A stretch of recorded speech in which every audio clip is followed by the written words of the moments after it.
let's meet the Beatles. I've got Paul and John. John. And Paul's talking to George and Ringo. Well, I said in my intro, and you were listening to it, that there have been a lot of changes since this time last year. Well, we've seen them, you know, we've seen you making films and doing all sorts of marvellous things, but what have the changes meant to you? Nothing really. I think the main changes are in people's attitudes to you. How? I don't know. But it's people who change rather than you. You know, we feel exactly the same, really. Got a new suit, though. But you've made a film since then, and you just finished it. Yeah. Why did you make a film?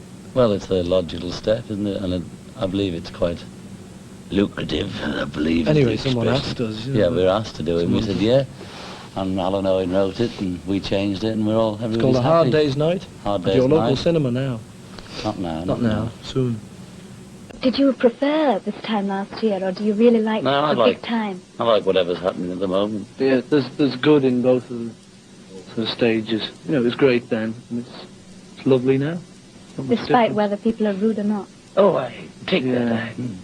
What do you think about people who maybe, you know, didn't like you then, or said something nasty to you, or just didn't bother about you then, but are terribly nice to you now? But we didn't bother about them then, you know. And we don't bother about them now. Do you know something? Well, I believe it. yeah, it's true. What difference is there since last June up to now? What sort of things have happened to you since then? The main difference is that we've got more money and less time to ourselves. You know, everything's speeded up and we're just running around like mad. And which of the two would you prefer to have? Well- More money or less time? More money and less time, I think. If you ever manage to get away from the crowds, what sort of things do you like to do? Sleep, see films, go to nightclubs, drive my car, and that's it.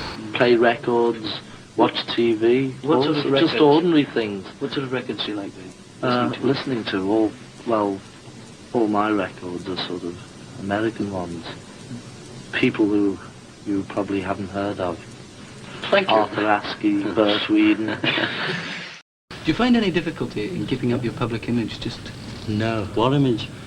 It's our image is just us, you know, as we were. We didn't try and make an image. It just happened, and so we don't have to keep it up. We just remain ourselves.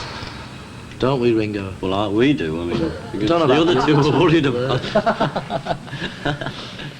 You write very good songs, don't you? Thank you. Ah. Thank you. How do you write songs? Well, you know, we just depend. Sometimes we write them on old pianos and anything that's lying around, you know.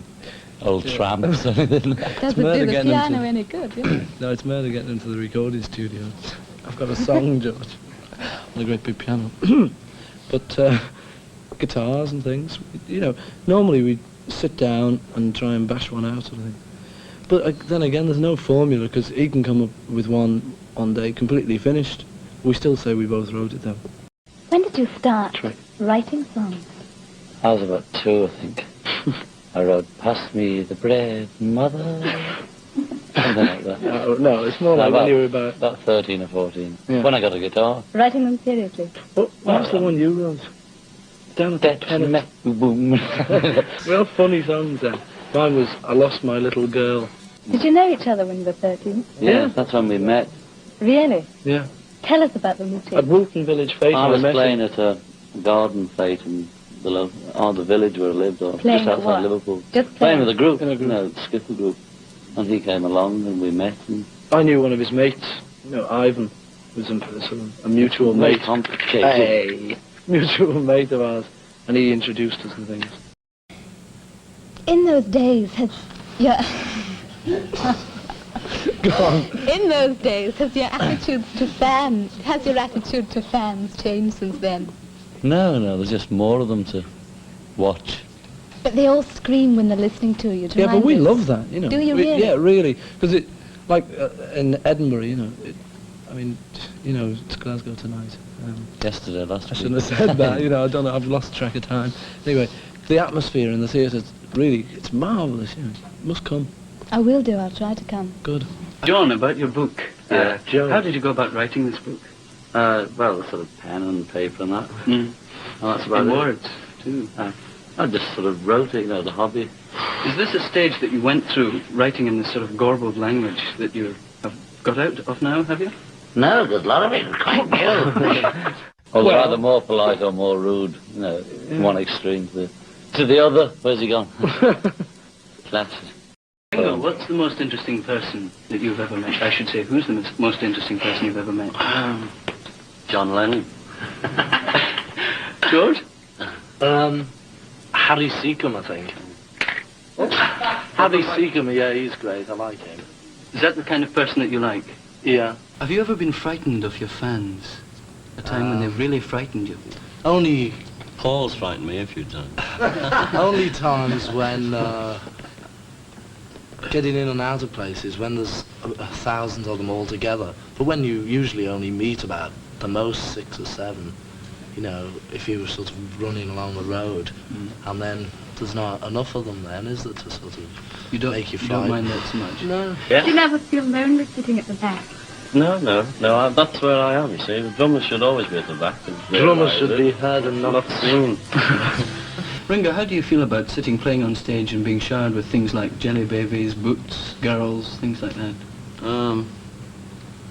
Well, I'm lucky being at the back, the other 3 have it worse than I do, but sometimes it's a bit of a drag. It's not much fun, actually. Push you off your stove. Yeah, because actually we've had things hit us in the eye. Which is very And hard. if you're listening, don't throw them in your eye. It's dangerous, Bad. You get it Hello, out, boys. How you doing? Hello, chap. How you doing? You can get up now. I pronounce you man and weight.